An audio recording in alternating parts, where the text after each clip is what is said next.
If you enjoyed this podcast, please consider liking, sharing, and subscribing to the channel. Sharing it with your friends and family helps spread knowledge. And when we help others grow, we grow too. Thank you so much for listening. Let's dive into the podcast. Chapter 1. Dawn on the Floodplains. The Seeds of Civilization. Part 1. The Fertile Promise, Early Farming at Mehrgar. Around 7000 BCE, a remarkable transformation began to unfold in the fertile valleys of what we now call Pakistan. At a place called Mehrgar, small groups of people made a decision that would change the course of human history. They decided to stop wandering and start growing their own food. For thousands of years, these people had lived as hunters and gatherers. They followed animal herds across vast landscapes and collected wild plants wherever they found them. Life was uncertain. Food could be scarce. Families moved constantly, carrying only what they could manage. But the rich soil near the rivers promised something different. The first farmers at Mehrgar were cautious experimenters. They noticed how wild barley and wheat grew naturally in the floodplains. When the rivers swelled each year, they left behind dark, fertile mud perfect for growing crops. These early settlers began collecting the best seeds and planting them deliberately. They watched carefully to see what worked and what failed. Within a few generations, something amazing happened. The wild grains began to change under human care. The seeds grew larger and stayed attached to the stalks longer, making them easier to harvest. People learned to save the best seeds for the next planting season. This careful selection slowly created the first domesticated crops. Animals presented their own opportunities. Wild cattle, sheep, and goats often grazed near human settlements, attracted by crop stubble and water sources. Some families began keeping the gentlest animals close by, feeding them and protecting them from predators. Over time, these animals became tamer and more dependent on their human caretakers. The shift from hunting to farming required new tools and techniques. People crafted better digging sticks and learned to make stone blades for cutting grain. They built simple storage pits lined with mud to keep their harvests safe from rodents and moisture. Each small innovation made farming more reliable and productive. Success brought new challenges. Surplus food meant some people could spend time on activities other than finding their next meal. Craftspeople emerged who specialized in making pottery, tools, and ornaments. Trade networks began forming as communities exchanged goods they couldn't produce themselves. Archaeological evidence shows that Mehrgar grew steadily over centuries. Simple mud brick houses replaced temporary shelters. Burial sites reveal increasing social complexity, with some graves containing more valuable goods than others. The community was becoming more organized and stratified. The knowledge gained at Mehrgar spread gradually throughout the region. Other groups adopted farming techniques and began establishing their own permanent settlements. The fertile river valleys became dotted with small farming villages, each learning from the others and adapting techniques to local conditions. This agricultural foundation created the stability and surplus necessary for larger settlements to emerge. As populations grew and farming techniques improved, these small farming communities would eventually give rise to the great cities that define the Indus Valley Civilization. Part 2. River's Allure. Settling along the Indus and its tributaries. As farming communities flourished at places like Mehrgar, people began to notice something remarkable about the great river that meandered through their lands. The Indus River was more than just water flowing toward the sea. Each year, like clockwork, it would swell with monsoon rains and melting snow from distant mountains, spilling over its banks in a gentle flood that left behind rich, dark soil. This annual gift transformed the landscape. Where the river touched, crops grew tall and strong. The flooding wasn't violent or destructive like other rivers. Instead, it was predictable and generous, depositing layers of fertile silt that farmers learned to depend upon. Word of this reliable bounty spread among the scattered farming villages, drawing families and entire communities toward the riverbanks. The tributaries offered similar promises. Smaller rivers like the Ravi, Chenab, and Jhelum created a network of fertile corridors stretching across the region. Each waterway brought its own seasonal floods, creating pockets of rich farmland that could support growing populations. People discovered they could dig simple channels to direct this water to their fields, extending the river's reach beyond its natural boundaries. Transportation became another powerful draw. Heavy loads of grain, pottery, and tools could travel by boat much easier than by foot across rough terrain. Rivers connected distant communities, allowing people to trade surplus crops for goods they couldn't produce themselves. A family making excellent pottery could exchange their wares for grain from upstream farmers or stone tools from downstream craftsmen. These advantages created a snowball effect. As more people settled along the rivers, villages grew larger and more permanent. Neighbors shared knowledge about flood patterns, crop timing, and irrigation techniques. Children grew up learning not just from their parents, but from the accumulated wisdom of entire communities clustered along the water's edge. The river environment demanded cooperation. Managing floodwaters and irrigation channels required coordination between villages. Groups that had once lived in isolation began working together, sharing resources during difficult seasons, and celebrating abundant harvests as unified communities. This collaboration sparked innovations in toolmaking, storage, and planning that individual families could never have achieved alone. Competition for the best riverside locations also drove progress. Communities learned to organize more efficiently, develop better farming techniques, and create stronger social bonds to secure their place along these precious waterways. The most successful settlements grew into regional centers, attracting people from less favorable areas and concentrating knowledge, skills, and population. By following the rivers, people were unconsciously laying the foundation for something unprecedented. The scattered farming villages were evolving into interconnected networks of increasingly sophisticated communities. The stage was set for these riverside settlements to develop the complex social structures, specialized crafts, and urban planning that would soon characterize the great cities of the Indus Valley. Part 3. Innovation and Adaptation: The Birth of Pottery, Domestication, and Trade. The successful riverside communities had discovered something powerful: the ability to shape clay into useful objects. Women working near the river banks began experimenting with the wet earth beneath their feet. They pressed and molded it into simple bowls and storage containers. When these early pots were fired in open flames, they became hard and waterproof. This discovery changed everything about how people could store grain, cook food, and transport water. The first pottery was rough and uneven, but it served its purpose well. As generations passed, craftspeople developed better techniques. They learned to mix clay with plant fibers to prevent cracking. They discovered how different firing temperatures created stronger vessels. Soon, pottery became more than just functional. People began decorating their pots with painted designs and carved patterns. These decorations revealed something important about the communities themselves. Each settlement developed its own pottery style. The painted geometric patterns and animal motifs told stories about local beliefs and customs. When archaeologists today find similar pottery designs across different sites, they can trace how ideas and people moved between communities. The pottery became like a signature, marking the cultural identity of each group while showing their connections to others.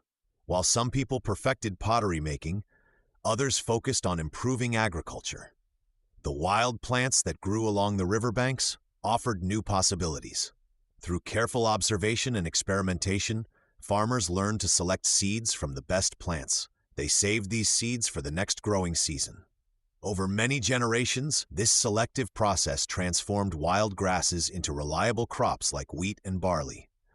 The same process worked with animals. Wild cattle, sheep, and goats that wandered near settlements gradually became tame. Children who grew up around these animals understood their behavior better than their parents. They could predict when animals would give birth, what they preferred to eat, and how to keep them healthy. This knowledge accumulated over generations, creating the foundation of animal husbandry.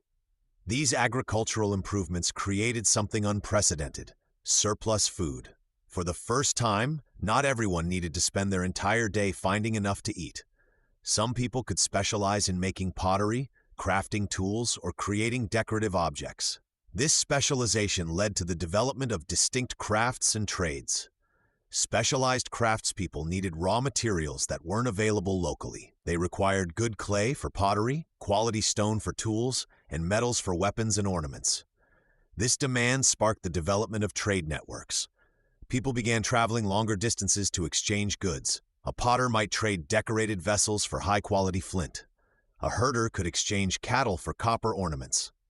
These trade connections brought more than just materials. When traders met, they shared techniques, stories, and ideas. A successful pottery design from one settlement might appear in another community hundreds of miles away. New farming methods spread along trade routes. Religious beliefs and social customs began to influence distant communities. The combination of agricultural surplus, craft specialization, and trade networks created increasingly complex societies. Communities grew larger and more organized. They needed new ways to coordinate activities, resolve disputes, and manage resources. The stage was set for these thriving settlements to develop into something entirely new, the world's first planned cities. Part 4. Cultural exchanges. Contacts with Mesopotamia and Iran. As these early settlements flourished along the rivers, their influence began to stretch far beyond the Indus Valley. Traders carrying goods and ideas started making journeys that would have taken weeks or months, connecting distant lands in ways never seen before. The first clear signs of these far-reaching connections appeared in the form of small objects that didn't belong. Archaeologists have found seals and pottery fragments in the Indus region that clearly came from places like Mesopotamia and the Iranian plateau. These weren't random discoveries. They represented something much bigger.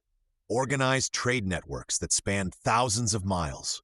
Mesopotamian merchants, already skilled in long-distance commerce, likely established contact with Indus traders around 2600 BCE. Both civilizations had developed similar needs and complementary resources. The Indus people had access to precious stones, copper, and high-quality cotton textiles. Mesopotamians offered silver, tin, and sophisticated metalworking techniques. What makes these exchanges fascinating is how they went beyond simple trading. When a Mesopotamian trader arrived at an Indus settlement, he brought more than goods in his pack. He carried stories of different ways to organize cities, new techniques for working with metals, and artistic styles that had never been seen locally. The influence flowed both ways. Indus craftsmen began incorporating Mesopotamian design elements into their pottery and seals. At the same time, Mesopotamian texts started mentioning a land called Melaha, which many scholars believe referred to the Indus region. These ancient documents describe exotic goods like ivory, precious stones, and fine textiles coming from this distant place. Iranian plateau communities served as crucial intermediaries in this network. Their location between the two great river civilizations made them natural middlemen. They developed their own distinctive pottery styles that show influence from both directions, creating a unique blend of artistic traditions. The impact on local development was profound. Indus craftsmen learned new metalworking techniques, improving their ability to create tools and decorative objects. Pottery styles became more sophisticated, incorporating geometric patterns and decorative motifs that had traveled from far-off lands. Even more importantly, these exchanges brought new ideas about urban planning and social organization. As contact increased, entire communities began to transform. Villages that sat along major trade routes grew rapidly, becoming important centers where foreign traders could rest and exchange goods. These settlements developed specialized quarters for different crafts, following patterns similar to those emerging in Mesopotamian cities. The cultural mixing created something entirely new. Local traditions blended with foreign influences, producing artistic styles and social practices that were uniquely Indus. This wasn't simple copying, but creative adaptation, where outside ideas were modified to fit local conditions and preferences. These extensive networks had created more than trade relationships. They had established the foundation for a truly international culture, where ideas, technologies, and artistic traditions could spread rapidly across vast distances. The stage was now set for these prosperous, well-connected settlements to take their next great leap forward. Part 5. The clustering of villages, from isolated settlers to proto-urban life. The connections forged through trade and cultural exchanges created more than just economic prosperity. They sparked something deeper, a transformation in how people lived together.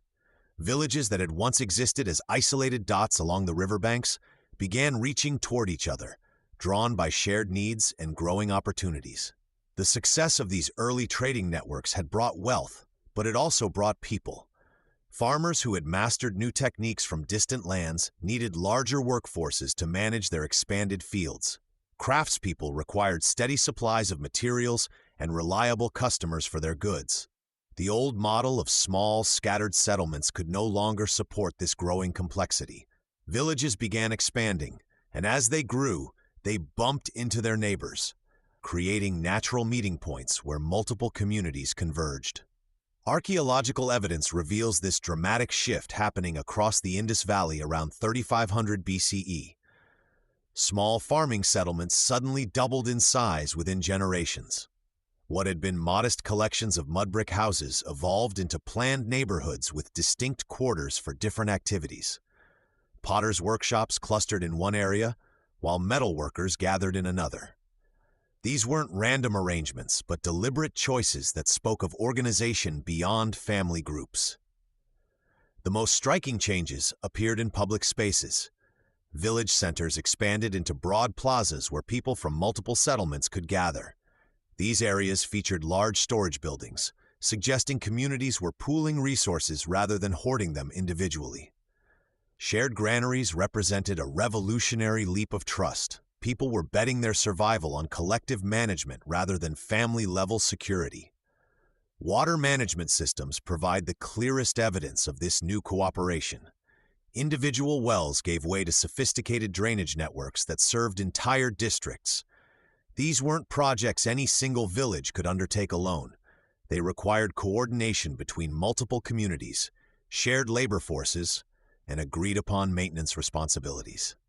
The engineering complexity suggests leaders who could organize work across traditional boundaries. Social distinctions became more pronounced during this period. House sizes varied dramatically, with some residences featuring multiple rooms, private courtyards, and elaborate decorations, while others remained simple single-room structures. This wasn't random wealth distribution, but systematic social stratification. Certain families or groups had gained authority over others, perhaps through successful trading, superior farming techniques, or leadership skills. The proto-urban settlements that emerged from this clustering process represented something entirely new in human organization. They maintained the agricultural foundation that had sustained earlier villages while developing urban characteristics, specialized crafts, social hierarchies, and public infrastructure. These weren't yet the massive cities that would define the mature Indus civilization, but they carried all the essential elements. Trade routes that had once connected isolated villages now linked bustling proto-urban centers. The increased population density created larger markets, while specialized craftspeople produced goods that could compete with imports from Mesopotamia and Iran. These growing settlements were becoming regional powers in their own right, setting the stage for the urban revolution that would soon transform the entire Indus Valley. Chapter 2. A Tapestry of Change, the Early Harappan Expansion. Part 1. Rising Complexity, the Ravi, Hakra, and Kot Diji Phases. The scattered villages along the Indus River began changing around 3500 BCE. What started as simple farming communities slowly transformed into something more complex. 3 distinct periods marked this transformation: the Ravi, Hakra, and Kot Diji phases. Each phase brought new developments that would reshape how people lived, worked, and interacted across the vast river valley. During the Ravi phase, potters started creating more elaborate ceramics. Their wheel-thrown pottery displayed intricate painted designs featuring animals, plants, and geometric patterns. These weren't just functional vessels anymore. They represented artistic expression and cultural identity. The quality of these ceramics suggests specialized craftspeople were emerging, dedicating their time to perfecting specific skills rather than focusing solely on farming. As communities grew larger, people began building walls around their settlements. These fortified villages appeared during the Hakra phase, indicating new concerns about security. The walls might have protected against flooding from unpredictable rivers, or perhaps they defended against raids from neighboring groups. More importantly, these barriers created a sense of shared identity. People inside the walls belonged together, separate from those outside. Population density increased dramatically during this period. Archaeological evidence shows settlements expanding rapidly, with new houses built using standardized bricks. This consistency suggests some form of planning and coordination. Communities were no longer growing randomly. Someone was making decisions about layout, construction methods, and resource allocation. Agriculture became more intensive and sophisticated. Farmers developed better irrigation techniques, allowing them to cultivate larger areas and support more people. Surplus food production freed others to specialize in crafts, trade, or administration. This division of labor created interdependence between different groups within communities.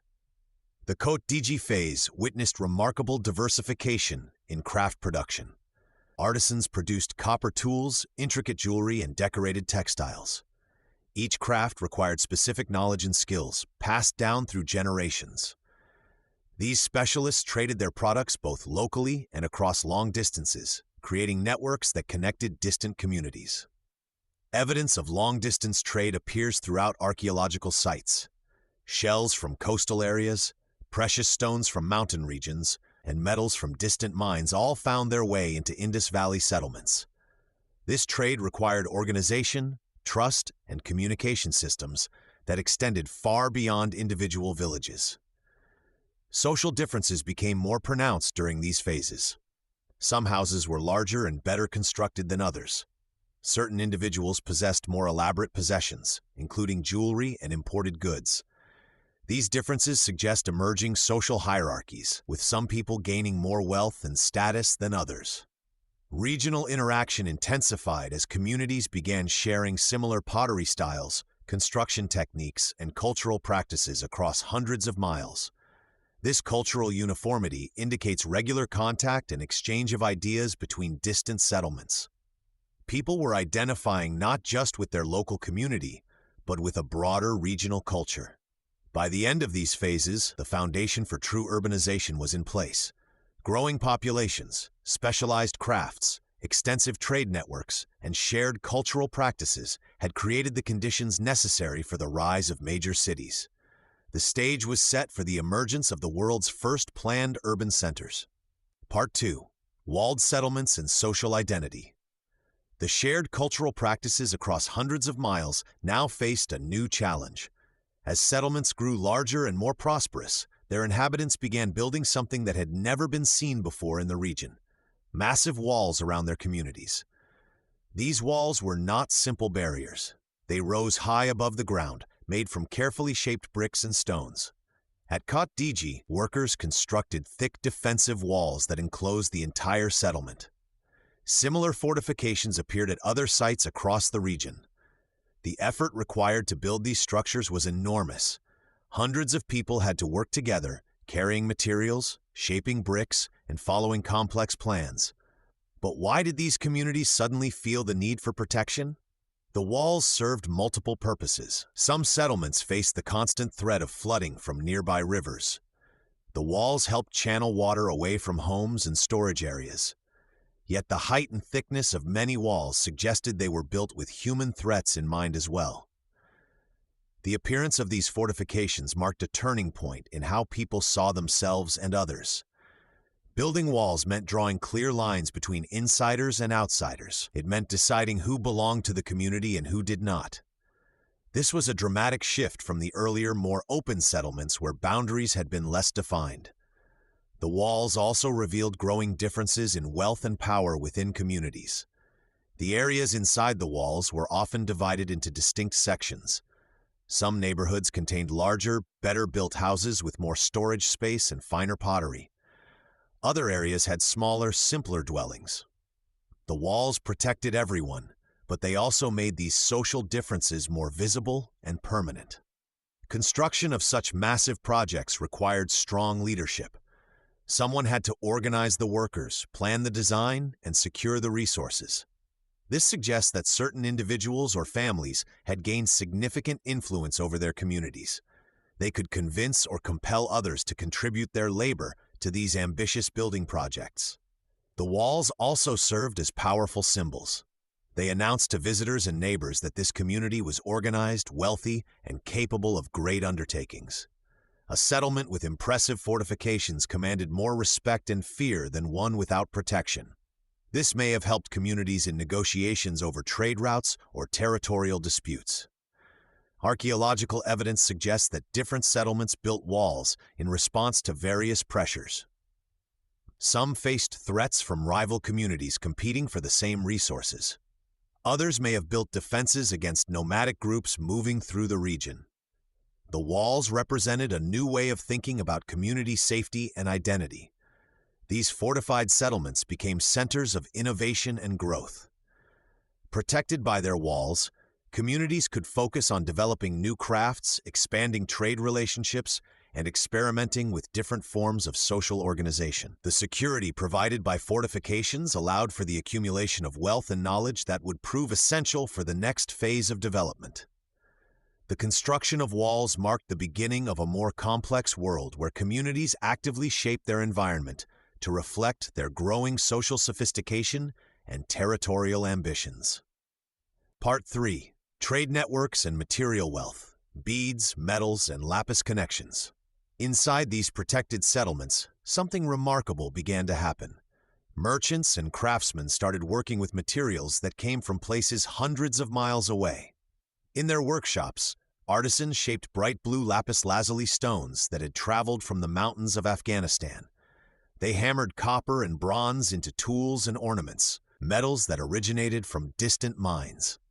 Most striking of all, they created elaborate beads from carnelian, agate, and other semi-precious stones, each one requiring days of careful drilling and polishing. The creation of these luxury items required extraordinary skill. Craftsmen developed new techniques for heating stones to change their colors, creating the bright reds and oranges that made their beads so desirable. They learned to drill perfectly round holes through hard stones using copper drills and abrasive sand, a process that demanded patience and expertise. These workshops became centers of innovation where knowledge passed from master to apprentice. As caravans arrived carrying raw materials from across the region, certain families and communities grew wealthy. Archaeological evidence shows that some households accumulated far more luxury goods than others.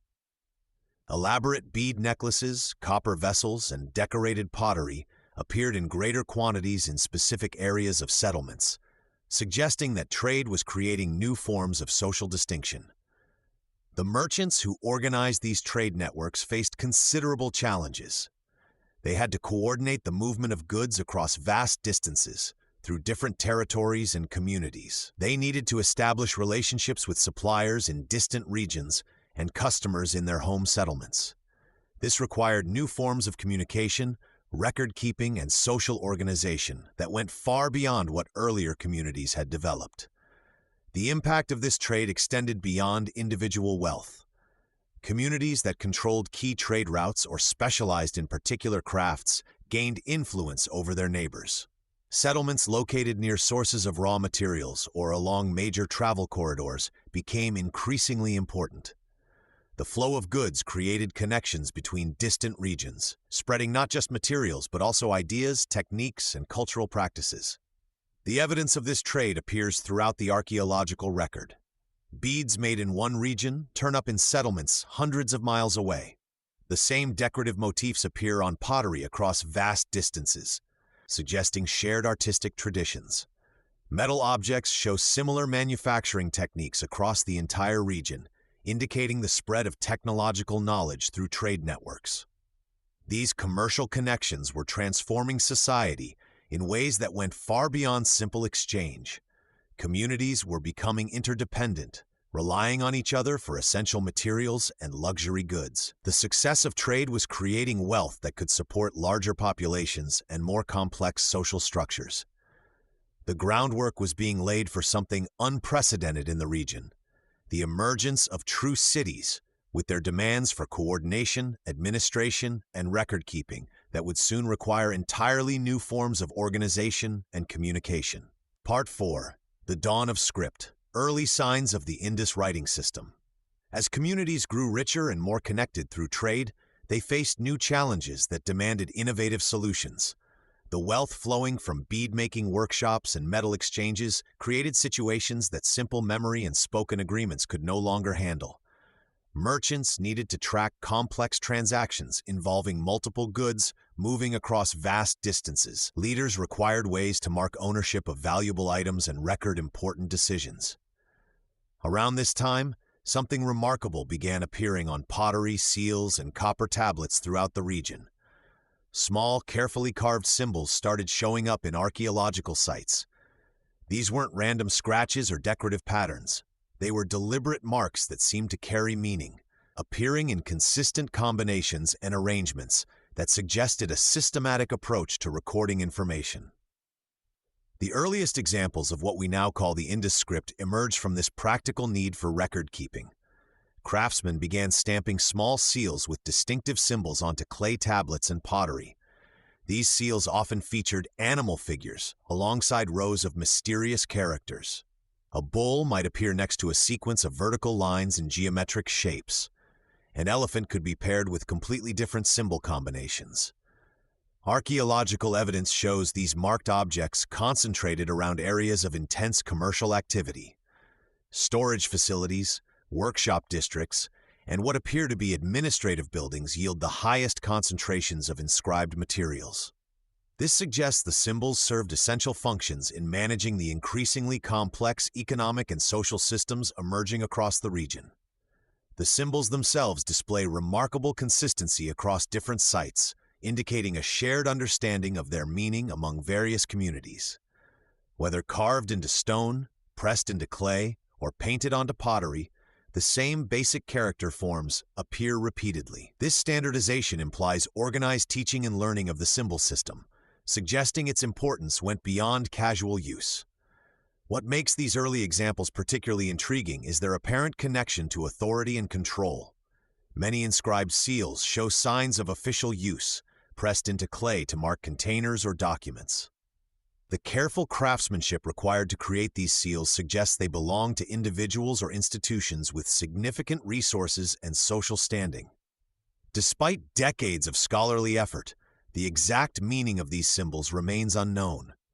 Researchers have identified hundreds of different characters, but the language they represent continues to resist interpretation. This mystery adds to their historical significance.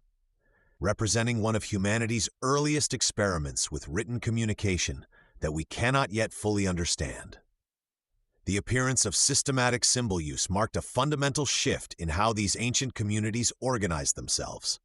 For the first time, information could be preserved, transmitted, and referenced independently of human memory. This development would prove essential as settlements continued growing into the planned cities that would define the mature Indus civilization, requiring unprecedented levels of coordination and administration. Part 5. The village-to-city migration, paths to urban consolidation. The growing sophistication of record-keeping and symbolic communication created new possibilities for managing larger groups of people across greater distances. As these early writing systems took hold, the scattered villages along the Indus River began experiencing pressures that would reshape their entire way of life.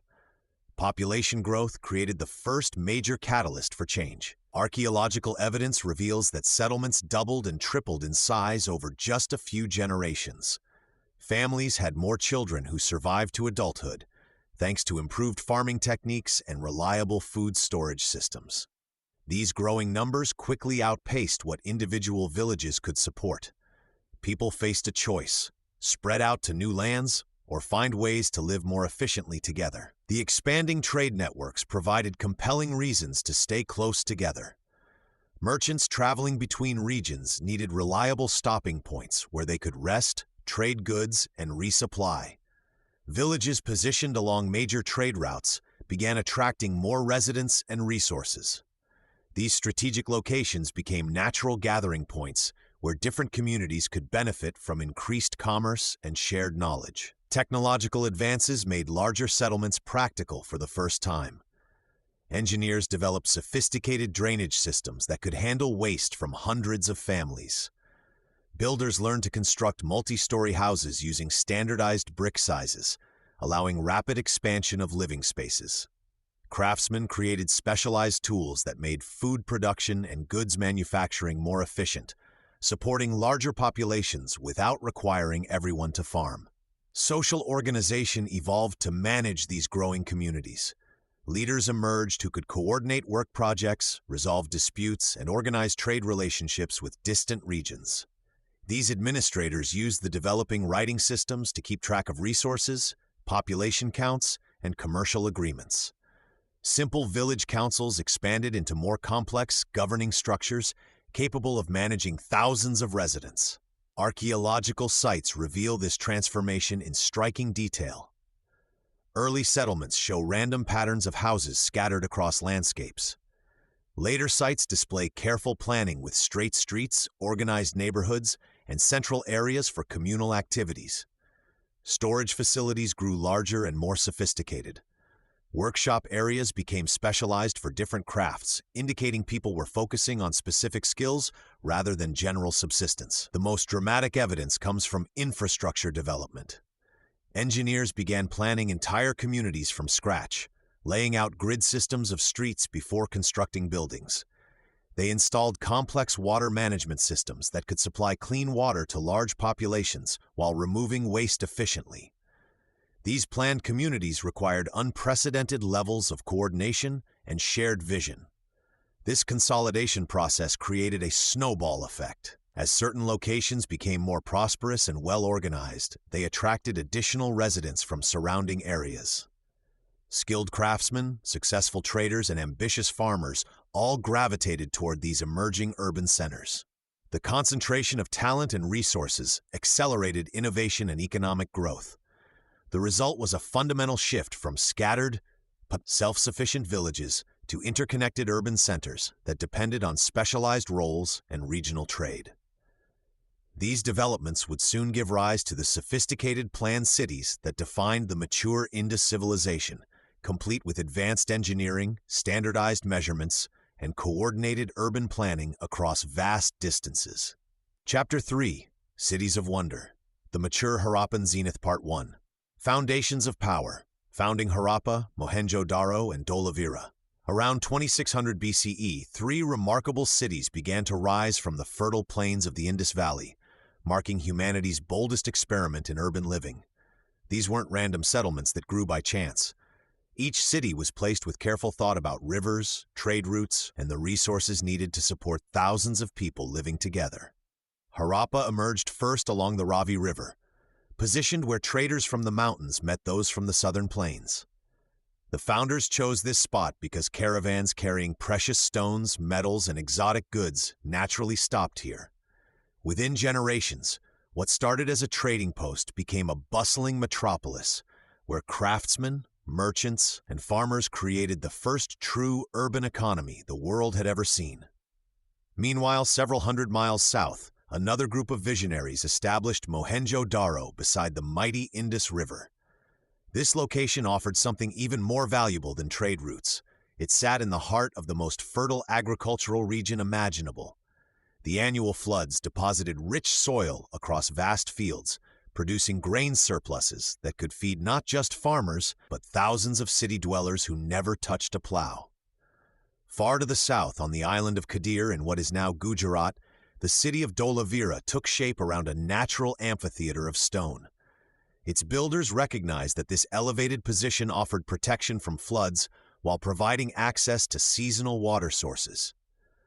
The rocky terrain that might have deterred others became an advantage, as skilled engineers carved reservoirs directly into the living rock.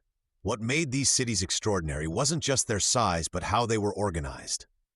Unlike the chaotic growth of earlier settlements, each city followed master plans that suggest powerful authorities coordinating massive construction projects. Teams of workers laid out streets in perfect grids, built identical brick houses, and installed drainage systems that wouldn't look out of place in a modern city. The rulers of these cities, though we don't know their names or faces, demonstrated organizational skills that rival any ancient civilization. They standardized the very bricks used in construction, ensuring that buildings in Harappa matched those in Mohenjo-Daro hundreds of miles away. This wasn't accident but policy, suggesting a shared system of governance that stretched across the entire region. Within a few centuries, these three cities had become the beating hearts of a civilization that covered more territory than ancient Egypt and Mesopotamia combined. Harappa controlled the northern trade networks, Mohenjo-Daro managed the agricultural heartland, and Dholavira commanded the southern coastal routes. Together, they created an economic web that connected villages scattered across 500,000 square miles. These urban centers would soon showcase innovations in city planning and daily life that wouldn't be matched for millennia, setting the stage for the most sophisticated urban civilization the ancient world had yet produced. Part 2. Urban Revolution, Grids, Drainage, and the Great Bath. The bustling streets of Harappa, Mohenjo-Daro, and Dholavira revealed something remarkable as the civilization matured. Rather than growing haphazardly like most ancient cities, these urban centers followed precise geometric patterns that would impress modern city planners. Every street ran either north-south or east-west, creating perfect rectangular blocks that divided neighborhoods with mathematical precision. Walking through these cities felt like moving through a giant checkerboard. The main streets stretched wide enough for carts to pass easily, while smaller lanes provided access to individual homes and workshops. This wasn't accidental design. It required careful planning and centralized authority to enforce such rigid layouts across entire urban centers. But the real marvel lay beneath the streets. An intricate network of drains and sewers carried wastewater away from every building. Each house connected to covered drains that flowed into larger channels, which then emptied into massive main sewers running alongside the major streets. No other civilization of this time period had achieved such comprehensive sanitation systems. The engineers who built these drainage networks understood water flow and gradient calculations that wouldn't be rediscovered for centuries. They lined the drains with carefully fitted bricks and included inspection chambers where workers could clean blockages. Manholes dotted the streets, allowing maintenance crews to access the underground systems whenever needed. Every home featured private wells for fresh water and private bathrooms with sophisticated drainage. Citizens could bathe daily and dispose of waste without contaminating their water supply, a luxury that even wealthy Romans wouldn't enjoy for another 1,000 years. This attention to public health suggests a society that valued cleanliness and understood the connection between sanitation and disease prevention. At the heart of Mohenjo-Daro stood the most impressive structure of all, the Great Bath. This massive rectangular pool, measuring about 40 feet long and 23 feet wide, descended into the earth like a sacred reservoir. Waterproof bitumen sealed the joints between the carefully cut stone blocks, preventing any leakage. The bath's purpose remains debated, but its prominence suggests deep cultural significance. Perhaps priests performed purification rituals here, or citizens gathered for ceremonial cleansing. Wide steps led down into the water from both ends, while small rooms surrounded the pool, possibly for changing clothes or preparing for whatever ceremonies took place. The combination of practical drainage systems and monumental ritual spaces reveals a civilization that balanced daily needs with spiritual practices. These cities weren't just functional. They were designed to support both the physical and cultural lives of their inhabitants. These urban innovations created living spaces unlike anything the ancient world had seen. They established patterns of city planning that prioritized both individual comfort and community identity, setting the foundation for the complex social systems and economic specialization that would define daily life in these remarkable urban centers. Part 3. Life and Labor, Agrarian Surplus, Workshops, and Social Structure. The remarkable cities of the Indus Valley succeeded because they solved humanity's oldest challenge, feeding large numbers of people in one place. Beyond the impressive sewers and ceremonial baths lay an economic system that transformed scattered farming communities into thriving urban centers. This transformation began in the fertile fields surrounding each major city. The farmers of Harappa and Mohenjo-Daro had mastered the art of surplus production. They grew wheat and barley in quantities far beyond what their own families needed. This wasn't accidental. It was carefully planned agriculture that supported thousands of city dwellers who never touched a plow. The surplus grain flowed into the cities like rivers, stored in massive granaries that archaeologists have found near residential areas. These storage facilities weren't just practical, they represented the economic lifeline that made urban life possible. Inside the cities, entire neighborhoods buzzed with specialized workshops. Craftsmen gathered in dedicated areas, each group focusing on their particular skill. Bead makers worked with precious stones, creating intricate jewelry that has survived thousands of years. Potters shaped clay vessels on wheels, producing both everyday containers and decorated ceremonial pieces. Metalworkers hammered bronze and copper into tools, weapons, and artistic objects that displayed remarkable technical skill. The textile workers may have been the most important specialists of all. They spun cotton, one of humanity's earliest attempts at cotton cultivation, into cloth that became a major trade commodity. These workshops weren't small family operations. They were organized production centers that supplied goods far beyond local needs, suggesting a sophisticated understanding of markets and distribution. This economic specialization created distinct social layers within Harappan society. The largest houses, some with multiple stories and private wells, clearly belonged to the wealthy. These residences featured courtyards, separate quarters for different family members, and access to the best locations within the city grid. Meanwhile, smaller single-room dwellings housed the working population, though even these humble homes connected to the city's advanced drainage system. Burial practices reveal even more about social distinctions. Some graves contained pottery, jewelry, and tools, suggesting the deceased held important positions or possessed significant wealth. Others held only basic items, indicating a society where status differences were real but not extreme. Unlike other ancient civilizations, no Harappan graves show evidence of massive wealth disparities or human sacrifice.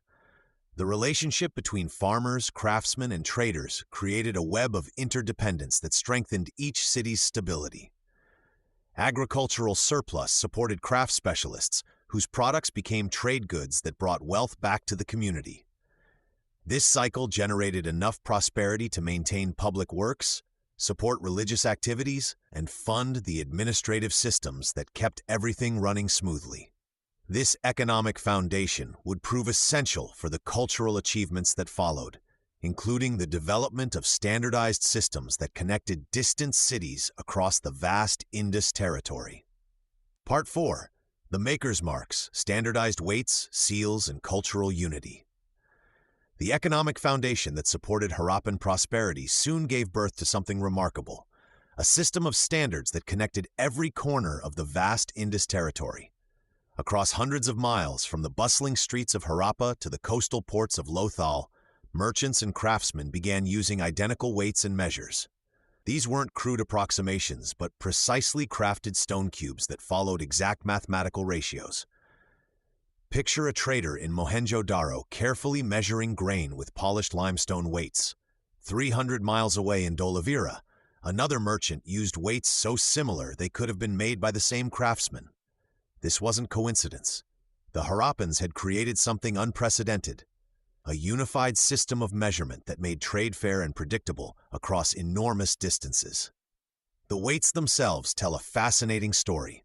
Made from carefully selected stones, they followed a binary system where each weight was exactly double or half of the next size. The smallest weighed about 0.85 grams, perfect for measuring precious metals or fine spices. The largest could weigh several kilograms, suitable for bulk goods like grain or cotton. Every weight was perfectly smooth and balanced, showing the mathematical precision that defined Harappan thinking. But perhaps even more intriguing were the seals. These small squares of fired steatite became the business cards of the ancient world. Each seal bore intricate carvings, majestic animals like bulls, elephants, and rhinoceros, mysterious symbols that might represent names or titles, and script that remains undeciphered today. When pressed into soft clay, these seals left permanent marks that identified goods, secured containers, and probably certified transactions. The uniformity of these seals across the civilization suggests something profound. A seal found in Harappa looks remarkably similar to one discovered in Kalibangan, hundreds of miles away. The same artistic style, the same careful craftsmanship, the same attention to detail. This wasn't random cultural drift, but evidence of shared standards, shared values, and perhaps shared governance. These tools did more than facilitate trade, they created trust. When a merchant saw familiar weight ratios and recognized seal designs, they knew they were dealing with the Harappan system. Quality was guaranteed, measurements were reliable, and business could proceed smoothly. This trust network extended across rivers, mountains, and deserts, binding distant cities into a single economic community. The social implications were equally significant. Standardization requires coordination, planning, and authority. Someone had to establish these standards, ensure their adoption, and maintain their consistency. This suggests administrative systems more sophisticated than simple city-states operating independently. These makers' marks became the invisible threads that wove the Harappan world together. They transformed scattered settlements into a unified civilization where goods, ideas, and people could move freely. This foundation of trust and standardization would support not just commerce, but the artistic achievements that would soon emerge, including the masterful sculptures and figurines that would become the civilization's most enduring legacy. Part 5. Artisans and Artifacts, Dancing Girl, Priest King, and the Faces of Civilization. In the workshops of Harappa and Mohenjo-Daro, skilled hands shaped clay and bronze into forms that would speak across millennia. Among the countless beads, pottery shards, and copper tools, certain pieces emerged that captured something profound about the people who created them. These weren't just objects, but windows into lives, beliefs, and dreams of a civilization at its peak. The bronze figurine known today as the Dancing Girl stands barely 4 inches tall, yet her presence fills any room. Cast around 2500 BCE, she strikes a confident pose with one hand on her hip and the other adorned with bangles that cascade down her arm. Her hair is styled in an elaborate fashion, and her stance suggests movement frozen in time. The craftsman who created her possessed remarkable skill, but more importantly, captured an attitude of self-assurance that speaks to the status of women in Harappan society. Her nudity wasn't scandalous, but natural, suggesting a culture comfortable with the human form. The bangles covering her left arm from wrist to shoulder indicate wealth and social position. Some scholars wonder if she represents an actual dancer, perhaps someone who performed in the great bath ceremonies or private celebrations. Others see her as embodying feminine power itself, a goddess or spiritual figure who commanded respect. Across the excavation sites, another figure emerged from the earth with equal mystery. The so-called Priest King, carved from steatite stone, presents a stark contrast to the Dancing Girl's youthful energy. His bearded face bears a calm, contemplative expression, and his eyes appear half-closed in meditation or deep thought. A trefoil pattern decorates his robe, while a band circles his forehead like a crown or sacred headband. The title Priest King reflects modern assumptions about ancient power structures, but his actual role remains unclear. His serene expression and formal dress suggest authority, whether religious, political, or both. The careful craftsmanship evident in every detail of his face and clothing indicates he represented someone of immense importance. Perhaps he was a ruler who combined spiritual and temporal power, or a high priest who guided the civilization's religious practices. These artifacts reveal a society that valued artistic excellence and individual expression. The Dancing Girl's bold pose and the Priest King's dignified bearing suggest different aspects of Harappan identity. Together, they hint at a complex social structure where various roles commanded respect and recognition. The technical mastery required to create these pieces demonstrates the civilization's advanced metallurgy and sculpture techniques. Bronze casting demanded precise temperature control and knowledge of alloy composition. Stone carving required patience, skill, and artistic vision. These weren't rushed works, but careful creations that took time and resources to complete. What emerges from these masterpieces is evidence of a civilization that celebrated both human achievement and spiritual contemplation. The Dancing Girl and Priest King stand as testimony to the sophistication and artistic sensibility that flourished in the Indus cities, setting the stage for understanding how this remarkable civilization would eventually face the challenges that would test its endurance. Chapter 4: Crossroads of Humanity: Society, Belief, and Exchange. Part 1: The Fabric of Daily Life: Homes, Diet, and Dress. Behind the grand urban planning and sophisticated drainage systems lay the real heart of Indus civilization, the ordinary homes where families gathered each evening, sharing meals and stories. Archaeological excavations reveal intimate details of these daily rhythms, painting a picture of people who valued comfort, cleanliness, and community connection. Most families lived in multi-story brick houses built around central courtyards. These courtyards served as the family's gathering space, where children played while mothers prepared food and fathers discussed the day's work. Wells provided fresh water directly to many homes, while private bathrooms with carefully engineered drains showed how much these people valued personal hygiene. Storage rooms filled with large pottery jars held grain, oil, and other essentials, suggesting families planned carefully for seasonal changes. The kitchens tell fascinating stories about what people ate. Archaeologists have found evidence of wheat, barley, peas, and sesame seeds stored in household granaries. Fishing hooks and animal bones reveal that families enjoyed fish from nearby rivers and meat from domesticated buffalo, cattle, and chickens. Women likely spent hours each day grinding grain on stone querns, their rhythmic movements creating the flour that became flatbreads baked in small ovens. Personal belongings scattered throughout these homes reveal how people expressed their identity through appearance.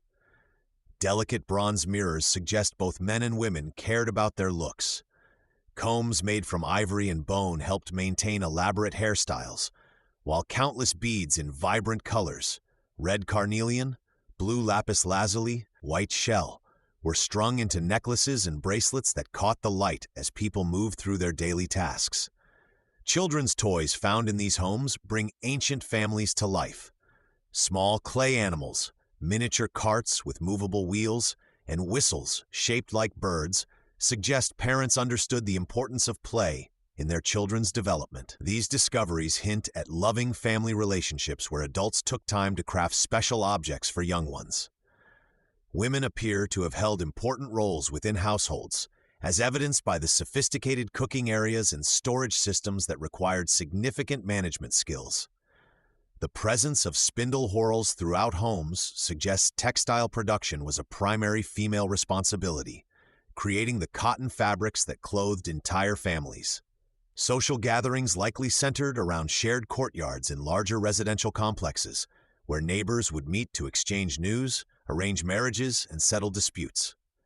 The uniform construction standards across different homes suggest a society that valued equality, though variations in house sizes hint at some economic differences between families. These domestic details reveal a civilization built on strong family units and community cooperation. People invested in comfortable homes, nutritious food, and beautiful personal objects because they expected their way of life to continue for generations. This stability and forward thinking would prove essential as their society expanded its reach through trade networks that connected them to distant lands across the ancient world. Part 2. Religion in Stone, Great Bath Seals and Unanswered Mysteries. Within the great cities of Harappa and Mohenjo-Daro, massive structures hint at beliefs and rituals that shape daily life. The most striking of these monuments stands in Mohenjo-Daro's citadel area, a rectangular pool measuring 40 feet long and 23 feet wide, constructed with perfectly fitted bricks and sealed with natural tar.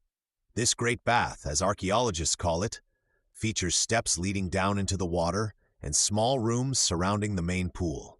The careful engineering and central location suggest this was no ordinary bathing facility. The precision of the Great Bath's construction tells us the builders considered this structure sacred. Water flowed in through bronze-lined channels, while a sophisticated drainage system carried it away. Private changing rooms with individual drains surrounded the pool, indicating ritualized preparation before entering the water. The entire complex sits on the highest part of the city, visible to all residents and emphasizing its importance in community life. Religious meaning permeates thousands of small stone seals discovered throughout Indus cities. These square stamps, carved with intricate animal figures and mysterious symbols, reveal a complex belief system. Bulls, elephants, rhinoceros, and tigers appear frequently, often beneath rows of undeciphered script. One famous seal shows a figure sitting cross-legged, surrounded by animals, leading some scholars to see early hints of meditation practices that would later flourish in Indian traditions. The seals suggest powerful connections between animals and divine forces. A unicorn-like creature appears on more seals than any other animal, though no such beast existed in nature. This mythical animal likely held special meaning in Indus religious thought. Other seals show trees with human figures, possibly representing nature worship or fertility rituals that ensured good harvests and healthy families. Sacred symbols appear on pottery, jewelry, and household items throughout Indus cities. A cross-like sign shows up repeatedly, along with circles, triangles, and plant motifs. People wore these symbols as pendants and carved them into their personal belongings, suggesting religious beliefs influenced every aspect of daily life. The widespread use of identical symbols across different cities indicates shared spiritual practices that helped unite the civilization. Yet major questions remain about Indus religious life. Unlike other ancient civilizations, no clear temples or priest-king statues have been found. No obvious religious texts exist, and the undeciphered script prevents us from understanding their prayers or myths. This absence might mean Indus people practiced their beliefs differently than their neighbors, perhaps focusing on home rituals and community ceremonies rather than formal temple worship. The evidence points toward a society where ritual brought people together. The Great Bath could accommodate community ceremonies that reinforced shared values and social bonds. The common symbols and seals suggest religious practices that crossed city boundaries, creating cultural unity across vast distances. These spiritual traditions would prove crucial as Indus communities expanded their influence through growing trade relationships with distant civilizations. Part 3. Harmony and Hierarchy: Peaceful Cities or Signs of Strife? The spiritual practices that bound Indus communities together also reveal puzzling questions about how these cities actually functioned. When archaeologists first studied Harappa and Mohenjo-Daro, they noticed something unusual. These massive urban centers seemed remarkably peaceful compared to other ancient civilizations. No grand palaces dominated the skylines. No obvious weapons filled the archaeological record. The cities appeared to run themselves without the iron fist of warrior kings or the elaborate temples of priest rulers. This apparent tranquility created a compelling picture. Perhaps the Indus people had achieved something rare in human history. Cities without constant warfare, societies built on cooperation rather than conquest. The carefully planned streets and sophisticated drainage systems suggested a level of civic organization that required widespread agreement and shared purpose. Citizens seemed to follow common standards for brick sizes, weights, and measures across hundreds of miles, implying remarkable coordination without obvious coercion. Yet closer examination reveals a more complex reality. The cities did have fortifications, massive walls, and strategic gates that required enormous labor to construct. Someone had to organize thousands of workers to build these defenses. The uniform city planning across the civilization suggests centralized authority making decisions about urban development. Someone decided where the Great Bath would stand, how wide the main streets should be, and which neighborhoods would house craft workshops. The burial practices tell another intriguing story. Most Indus graves contain modest possessions: pottery, beads, small personal items. Unlike Egyptian pharaohs or Mesopotamian kings, no Indus rulers were buried with vast treasures or sacrificed servants. This could mean the society was genuinely egalitarian, or it might suggest that power operated differently here, perhaps through religious authority or economic control rather than military might.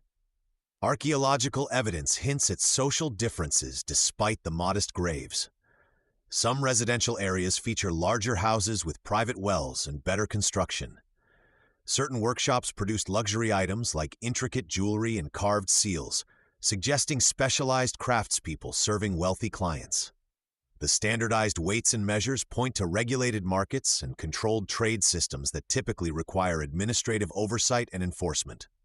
The absence of obvious weapons remains puzzling but may not indicate complete pacifism. Organic materials like wooden clubs or leather armor would have decayed long ago. The fortified walls suggest threats existed, whether from nature, neighboring peoples, or internal conflicts. Perhaps the Indus people maintained order through social pressure, religious authority, or economic incentives rather than military force. This picture of controlled harmony, neither complete equality nor brutal oppression, would prove essential as Indus merchants ventured far beyond their peaceful cities to establish trade relationships with distant and often hostile civilizations. Part 4. Long-distance trade, Mesopotamian links and maritime ventures. The merchants of Harappa and Mohenjo-Daro possessed something their peaceful cities had given them: trust. When Indus traders loaded their ships with cotton textiles, carnelian beads, and ivory combs, they carried more than goods. They brought the reputation of a civilization that kept its word. The first Mesopotamian tablets mentioning Melaha, likely the Indus region, appeared around 2350 BCE. Sumerian records describe ships arriving from this distant land, bringing exotic materials that wealthy families craved. The Mesopotamians called Indus carnelian the red gold of Melaha, prizing these deep orange stones above their own precious metals. Indus shipbuilders had mastered the monsoon winds. Their vessels, probably built from durable teak, could carry tons of cargo across the Arabian Sea. Archaeological evidence from Lothal reveals a sophisticated docking system with channels that rose and fell with the tides. Workers could load ships efficiently, timing departures with seasonal wind patterns that would push them westward toward the Persian Gulf. The trade routes stretched over 2,000 miles.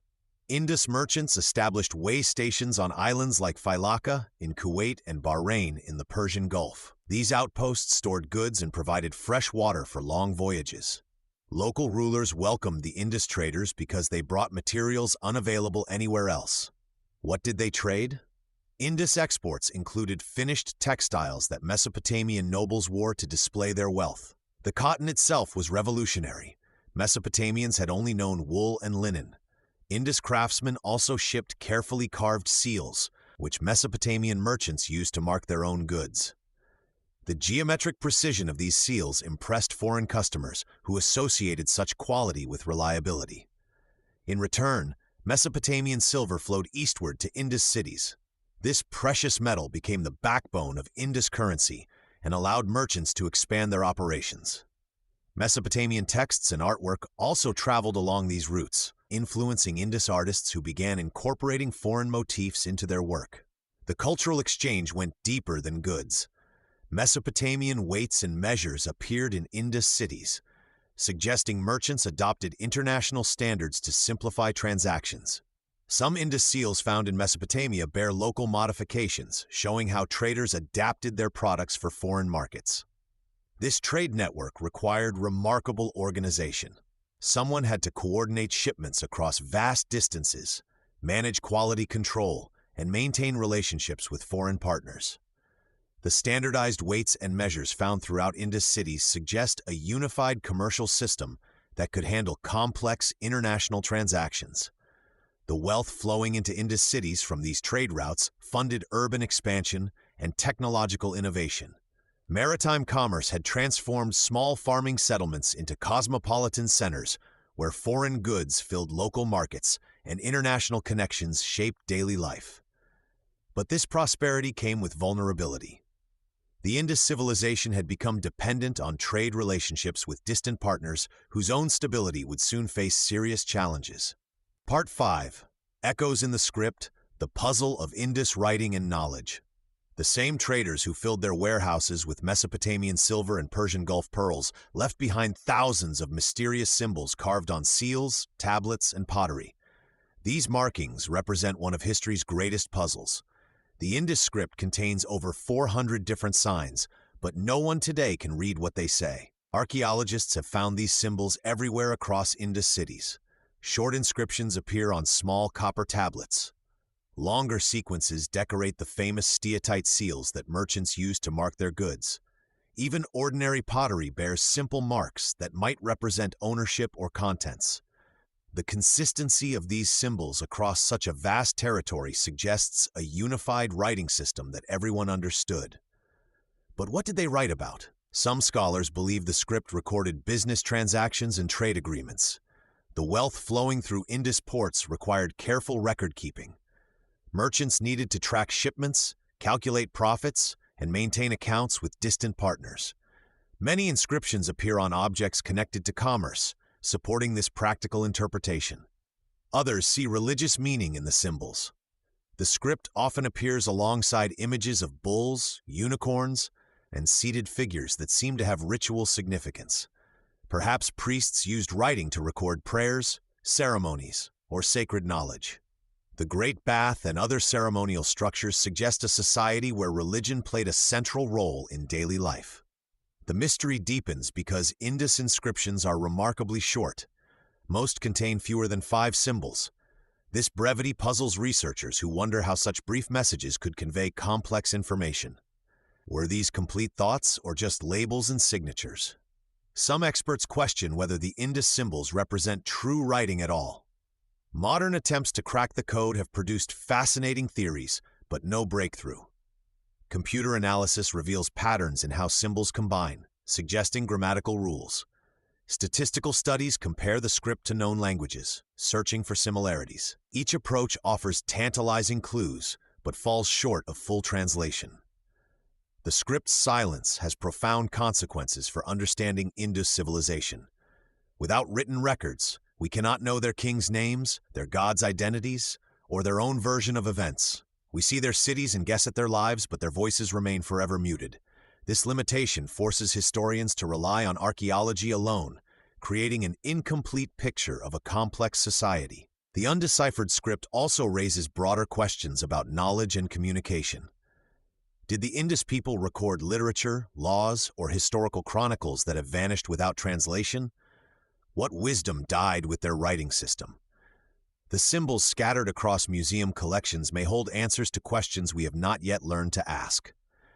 As Indus cities reached their peak prosperity around 2500 BCE, their sophisticated writing system connected administrative centers across hundreds of miles.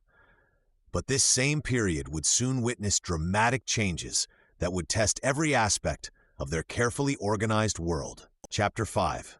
Twilight over the River, Decline, Legacy, and Rediscovery. Part 1. Fading Monsoons, Environmental Changes, and Urban Retreat. The children of Harappa and Mohenjo-Daro had grown accustomed to the rhythm of seasons. Each year, dark clouds rolled in from the southwest, bringing the life-giving monsoon rains that filled their cisterns and nourished their fields. But around 1900 BCE, something began to change. The clouds came later, carried less water, and sometimes failed to arrive at all. Farmers who had worked the same fertile plots for generations watched their wheat and barley fields wither under an increasingly harsh sun. The sophisticated drainage systems that had made their cities the marvel of the ancient world began to run dry. Wells that had never failed started reaching deeper into the earth, yet yielded less water each season. The great Indus River itself began to shift its course. Archaeological evidence suggests that climate change was altering the very landscape these people had mastered. The river that had been their highway for trade and source of irrigation was becoming unreliable. Some tributaries dried up entirely, while others changed direction, leaving formerly prosperous settlements stranded far from water sources. In Harappa, city planners faced impossible choices. The elaborate public baths and private wells that had defined urban life required constant maintenance as water levels dropped. Citizens who had once enjoyed reliable access to clean water found themselves competing for this precious resource. The standardized weights and measures that had facilitated trade became less relevant as agricultural surpluses dwindled. The environmental crisis rippled through every aspect of society. Craftsmen who depended on steady supplies of raw materials from distant regions found trade networks disrupting. The famous Indus Valley seals, once symbols of a thriving commercial empire, appeared less frequently in archaeological layers from this period. Without surplus crops to trade, the economic foundation of their civilization began to crumble. People started making difficult decisions. Some families abandoned their multi-story homes in the great cities, seeking better conditions in smaller settlements closer to reliable water sources. Archaeological evidence shows a gradual population decline in major urban centers during this period. The streets that had once bustled with merchants, artisans, and administrators grew quieter. Yet these were not people who gave up easily.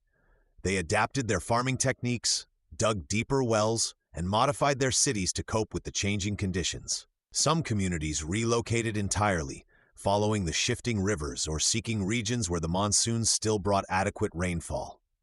The environmental pressure was relentless. Each failed harvest made recovery more difficult. Each dry season lasted longer than the previous one.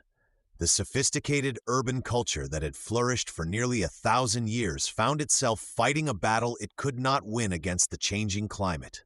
This gradual retreat from the great cities marked the beginning of a transformation that would reshape the entire region, leading communities toward new ways of life that could better survive in their changing world. Part 2. Dismantled Cities: Theories of Collapse and Migration. The great cities did not fall in a single catastrophic moment.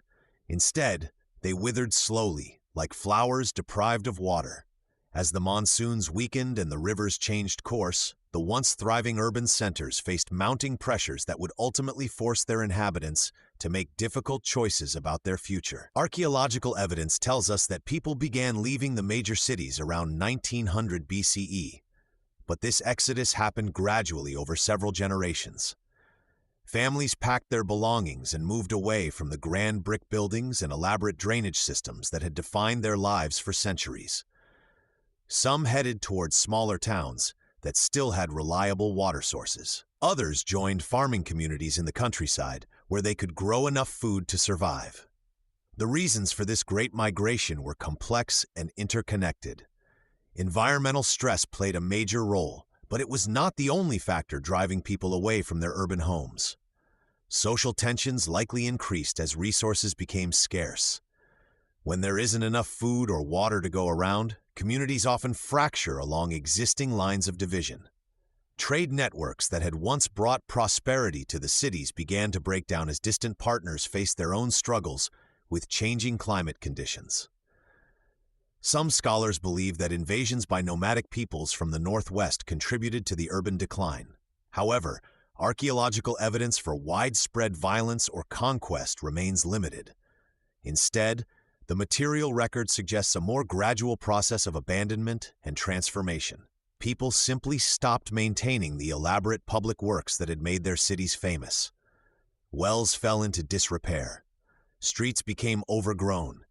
The careful urban planning that had characterized Indus civilization slowly gave way to more practical, survival-focused arrangements. What makes this transformation particularly interesting is that it wasn't a complete collapse into chaos. People carried their knowledge and skills with them to their new homes. Craftsmen continued making pottery using traditional techniques. Farmers adapted their agricultural methods to different environments. Religious practices and cultural traditions survived even as the physical cities crumbled. The migration patterns reveal careful planning rather than panicked flight. Communities seemed to relocate together, maintaining social bonds even as they abandoned their ancestral homes. This suggests that the transition away from urban life was a conscious adaptation strategy rather than a catastrophic failure of civilization. By 1700 BCE, most of the great Indus cities were largely empty. However, their former inhabitants had not vanished from history. They had simply chosen a different way of life, one better suited to the changing world around them. This transformation marked the end of one chapter in human civilization and the beginning of another. As these resilient people adapted their ancient wisdom to new circumstances and laid the groundwork for future cultural developments across the Indian subcontinent. Part 3. Last Echoes: Transformation into Rural Settlements. The people who once walked the grand streets of Harappa and Mohenjo-daro did not simply disappear. Instead, they scattered like seeds across the landscape, carrying their knowledge and traditions into a new way of life. By 1500 BCE, small villages dotted the regions where great cities once stood. These settlements looked nothing like the massive urban centers their ancestors had built, but they held something precious: the living memory of a sophisticated civilization.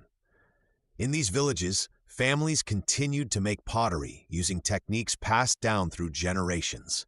The same careful attention to craft that had produced the standardized bricks and perfectly balanced scales of the cities now shaped simple clay vessels and farming tools. Women still wore jewelry made from shells and semi-precious stones, though the elaborate trade networks that once brought these materials from distant lands had long since faded. The farmers in these communities grew the same crops their urban ancestors had cultivated: wheat, barley, and peas, but they adapted their methods to smaller plots and local conditions. They built their homes from mud bricks, following construction patterns that echoed the architectural wisdom of the great cities, though on a much smaller scale. The sophisticated drainage systems were gone, but the understanding of water management lived on in simpler irrigation channels and wells. Religious practices transformed but persisted. The mother goddess figurines that archaeologists find in these later settlements show clear connections to similar objects from Harappa and Mohenjo-Daro. Sacred animals like bulls continued to hold special meaning, appearing on pottery and in ritual contexts. The great public baths were no more, but smaller ritual washing areas served similar spiritual purposes. Trade continued, though it operated differently. Instead of massive merchant networks spanning continents, local craftsmen exchanged goods with neighboring villages. Copper tools, decorative beads, and textiles moved along familiar routes, keeping alive the commercial spirit that had once made the Indus cities wealthy. These village communities became laboratories of cultural evolution. They preserved what worked from their urban past while developing new solutions for rural life. Their children learned both ancient crafts and new survival skills. Stories and customs traveled from settlement to settlement, creating a web of shared heritage across the region. The written script of the cities was lost, but oral traditions carried forward essential knowledge about seasons, farming, and social customs. Elders passed down memories of the great cities, though these tales gradually transformed into legends and myths. By 1000 BCE, these scattered communities had become fully integrated into the changing landscape of South Asia. They interacted with new peoples arriving from other regions, sharing their knowledge while adopting fresh ideas. The merger created something entirely new: local cultures that carried the DNA of Indus civilization within them. This transformation represented not an ending, but a metamorphosis. The urban experiment had concluded, but the wisdom, skills, and cultural memory of the Indus people continued to flow like an underground river, eventually surfacing in the diverse civilizations that would flourish across the Indian subcontinent in centuries to come. Part 4. Forgotten Pages: The Indus Script and Archaeological Rediscovery. For thousands of years, the great cities of the Indus Valley lay buried beneath layers of earth and sand. The memory of Harappa and Mohenjo-Daro had vanished completely from human consciousness.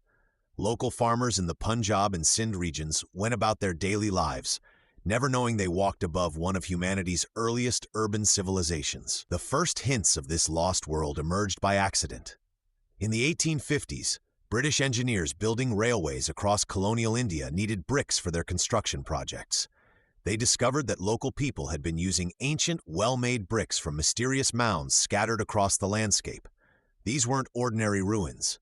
The bricks were too uniform, too perfectly crafted to be from recent structures.